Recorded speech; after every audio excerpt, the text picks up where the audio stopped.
this is the first machine where we did a joystick.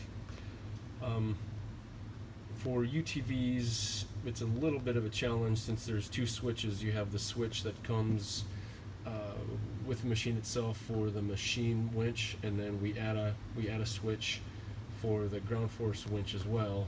But that's been cumbersome, and actually with some of the issues we had trying to install the ground force switch into this panel here, it made us think of maybe there's a better solution, and I believe that this is that better solution. So with the joystick, we have up and down for the lift frame itself, and then up and down for the bucket. So all the functions are in that one joystick, which I think is a very good solution.